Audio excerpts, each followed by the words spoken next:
Agora, eu quero falar também que o ministro Fernando Haddad está fazendo um apelo para que o Congresso aprove o projeto de isenção do imposto de renda. Agora há pouco, Fábio Piperno, nós discutimos aqui uma promessa que o Hugo Motta está pagando para a oposição, que é tentar emplacar o projeto que permite a blindagem desses parlamentares ali no Congresso Nacional e também a queda do foro privilegiado para que eles não sejam julgados somente agora no Supremo Tribunal Federal. Além disso, do outro lado, tem o ministro Fernando Haddad falando, viu, cadê a votação da nossa principal proposta de campanha, que foi o aumento da isenção do imposto de renda para quem ganha até R$5.000. E eu quero saber sobre esse espaço, Piperno. Há espaço para a definição dessa matéria?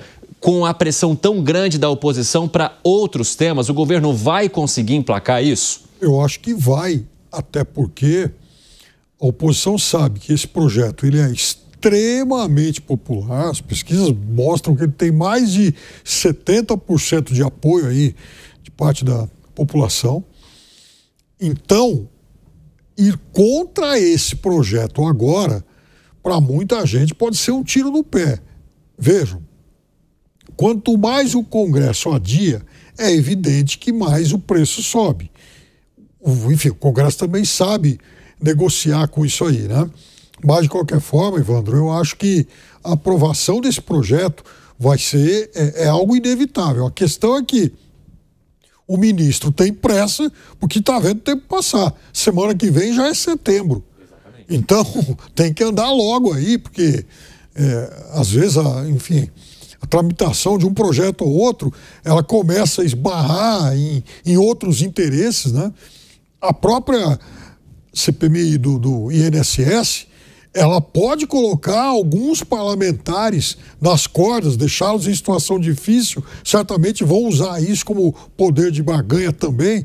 Então é claro que todo esse xadrez político ele vai ter que ser jogado peça por peça, mas de qualquer forma eu creio que esse projeto passe. Pois é, esse projeto é bastante popular, né, Zé Maria Trindade? Eu fico imaginando de que maneira que algum parlamentar diria que entende que as pessoas não deveriam pagar menos impostos ou recolher menos imposto ou o imposto de renda, o quanto isso poderia prejudicar nesse momento eleitoral a visibilidade e a capilaridade desse parlamentar. Mas entendo também que, por ser uma proposta de campanha do governo Lula, o quanto o próprio governo capitalizaria isso no ano de 2026, ao tentar a reeleição. Como é que você avalia esses pesos e medidas que agora estão nesse debate? Pois é, eu estou acompanhando muito de perto esse processo, né? Essa é uma pauta tradicionalmente de oposição.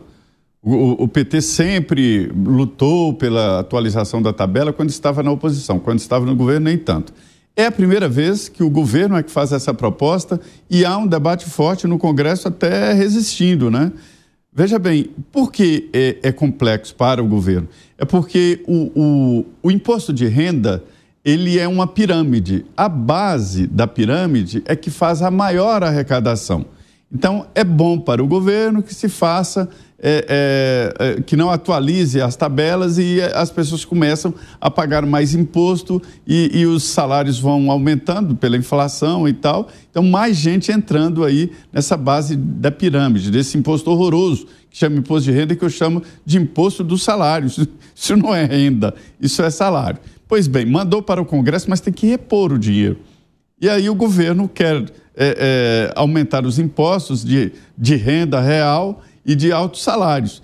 E aí um grupo no Congresso não quer aumentar impostos, né? Então resiste. E tem um certo prurido de ir contra um processo tão popular que é isentar até R$5.000 de imposto de renda. Mas aí o que o PL inventou?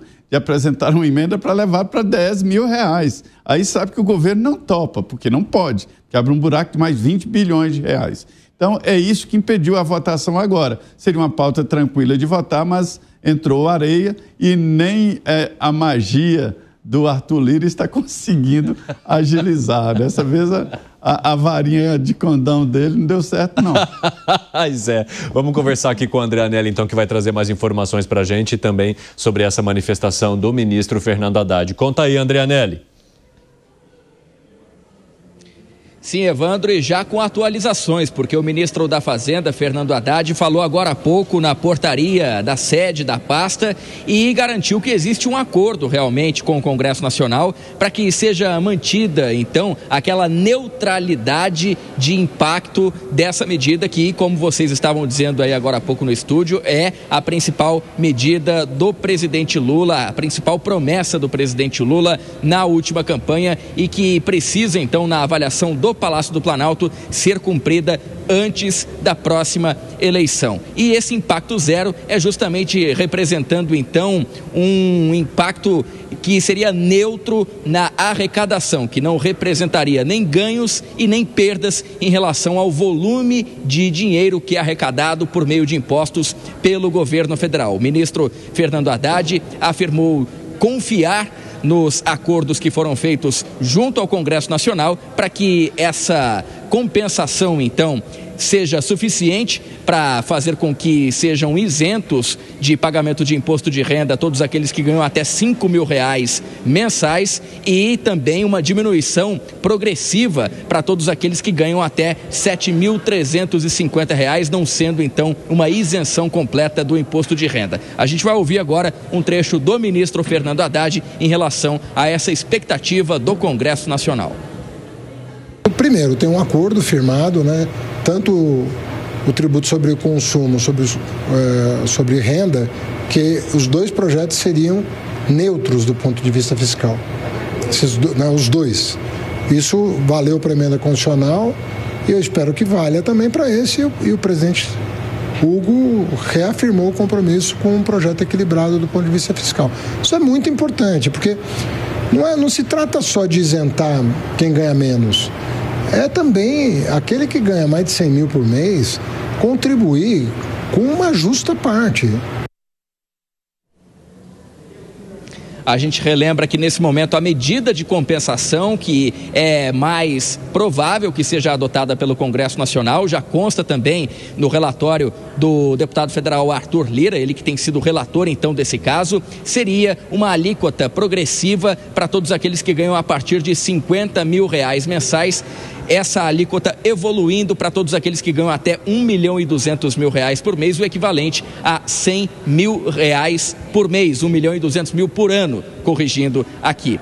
E além dessa questão do imposto de renda, que tem tudo a ver com as eleições já para o ano que vem, conforme eu disse agora há pouco, trata-se da principal promessa de campanha do presidente Lula e que o Palácio do Planalto quer colocar em prática até 2026, o ministro da Fazenda, Fernando Haddad, também se manifestou em relação à corrida eleitoral. Ele disse que até o momento não tem vontade, já manifestou, inclusive ao Partido dos Trabalhadores, que não tem interesse em se candidatar no ano que vem.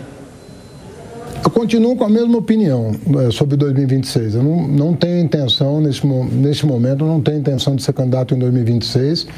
Já expressei isso para a direção do partido. Para o presidente também? Para o presidente, nós não tratamos desse assunto ainda, a bem da verdade, né? Mas já conversei com o Edinho, com outras lideranças do PT. E a gente relembra que nesse contexto eleitoral, o ministro Fernando Haddad atualmente aparece em segundo lugar nas pesquisas de intenção de voto, principalmente para o governo do estado de São Paulo. Ele aparece atrás do atual governador Tarcísio Gomes de Freitas e isso poderia então fazer com que o Partido dos Trabalhadores o colocasse na corrida pelo Palácio dos Bandeirantes. Só que, por enquanto, pelo menos na avaliação do próprio ministro Fernando Haddad, a preferência é para que continue aqui em Brasília, na pasta ligada então à gestão de todas as finanças aqui do país. Evandro. Agora, a gente estava falando há pouco da defesa do ministro Haddad para que o projeto da isenção do imposto de renda seja discutido diante da promessa que foi feita lá atrás. Na mesma linha, o ministro da Casa Civil, Rui Costa, disse acreditar que esse projeto vai passar sim, que a oposição não será capaz de barrá-lo e que há necessidade de passar esse projeto para poder manter a sustentabilidade ali dos investimentos públicos, dos serviços públicos. Vamos conversar então com o Matheus Dias, que vai trazer essas informações para a gente agora. Conta aí, meu amigo, para a gente poder jogar no debate depois. Bem-vindo. Evandro, boa tarde para você, boa tarde a quem nos acompanha. Então, o ministro da Casa Civil, Rui Costa, comentou bastante sobre esse projeto, que foi um dos projetos de campanha do presidente Lula da isenção do imposto de renda para certa parte da população. Na prática, então, a quem ganha até R$5 mil mensais vai ser isento do imposto de renda. Quem ganha já numa faixa de R$5 mil a R$7.250 mensais vai ter um desconto. Claro que para isso ser possível, o governo vai ter que repassar esses valores para outro setor da sociedade, no caso, a faixa mais alta, né? Quem ganha os salários maiores a partir de 2 milhões anuais, essas pessoas vão ter que começar a pagar uma faixa de 10% sobre o salário anual. O ministro Rui Costa falou que isso é para conseguir justiça tributária, conseguir um certo equilíbrio fiscal nas contas, possibilitando que as pessoas tenham mais condições financeiras, né? Ele que comentou, inclusive, exemplos, bateu com pessoas que ganham até R$4 mil mensais e já pagam imposto de renda, enquanto tem pessoas que ganham 2 milhões anuais e conseguem uma forma de se isentar dos impostos. Ele comentou então que esse projeto, que deve ser votado no final de setembro, ele espera que seja aprovado e conta também com o voto da oposição. Vamos ouvir. Eu acho que nesse caso vai ser difícil eles ficarem contra essa medida. O que eles podem fazer é isso, é votar o projeto e não, eventualmente, tentar que não tenha compensação, que criaria dificuldade para você manter escolas, hospitais, porque qualquer governo do mundo precisa de recursos para manter serviços públicos funcionando. O que ele quer dizer com isso, viu, Evandro? Ele fala que se a oposição votar contrário ao governo federal, estará indo contra não só o governo, mas também a população. E se votar também contra essa recolocação, essa reposição dos impostos, das alíquotas, como o governador Tarcísio, inclusive, sempre fala, tirar dinheiro dos ricos para dar para os pobres, se a oposição for contra isso, está indo contra todo esse projeto, já que o governo também precisa de dinheiro, né, para possibilitar que as pessoas que recebam salários menores não paguem imposto de renda. O governo precisa arrecadar de uma outra forma. E votar de uma forma contrária a isso vai acabar prejudicando o montante do governo no pagamento de recursos públicos, como ele mesmo disse, hospitais, escolas, e isso vai prejudicar a sociedade num geral. Ele espera então que o Congresso vote esse projeto favorável no final de setembro, para que no início de janeiro de 2026 ele já entre em vigor, viu, Evandro? Valeu, Matheus. Abraço para você. Bruno Musa, vamos lá. Juntar as falas do ministro Rui Costa com o do ministro Fernando Haddad. Você acha que esse projeto busca um equilíbrio de isentar de quem já paga demais e cobrar de quem até então está pagando menos? Vamos lá. Alguns pontos importantes aqui. O primeiro, independente de concordar ou não, eu acho que o fato é que todo governo ele detém o monopólio da violência e ele toma de você, de maneira forçada, os impostos. Portanto, eu sou amplamente defensor da ideia de que todo mundo deva pagar o mínimo possível de impostos, uma vez que o Estado deveria ser, como muito bem o Zé Maria disse, muito menos parasita do que ele é. Ou seja, não parasitar em cima do recurso alheio.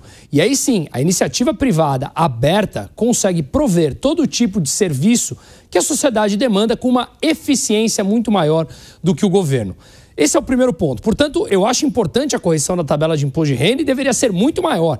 Mas, como? O governo abre mão de arrecadação. Os dados são completamente dúbios, tá? Quando você pega os dados do governo, eles falam que esse projeto levará uma queda na receita por volta de 25 bilhões. Quando você olha dados de instituições privadas, que eu confio muito mais, ela gira por volta de 45 bilhões, ou seja, praticamente o dobro. Veja que não tem margem de erro, né? Um fala 25, outro 45 bi. Pois bem, ele precisa achar uma fonte de receita desses 45, 40, 30, o que quer que seja, para cobrir isso que ele está abrindo mão para isentar o imposto de renda. Dito isso, mostra que ele deveria reduzir os seus privilégios, mas ele não quer. E ele opta, então, por arrecadar mais dinheiro. E volta naquele velho discurso antigo, na minha opinião, completamente mofado, de ricos contra pobres. Então, vamos taxar os mais ricos. Vamos olhar, então, as experiências internacionais. Mais de 30 países já foram taxados, já taxaram as grandes fortunas. Hoje, por volta de 5 ou 6 países, salvo engano, mantém ele vigência. Inclusive, a França, em 2012, François Hollande, um presidente socialista, colocou e 1 ano e meio depois retirou, porque ele viu que arrecadou 0,1% do déficit e expulsou grande parte dos milionários que geram emprego no país. Ou seja, olhando a experiência internacional, não há dados concretos que mostram que ele ajuda a cobrir o rombo, mas claro que ajuda numa narrativa eterna de ricos contra pobres, mofada por completo.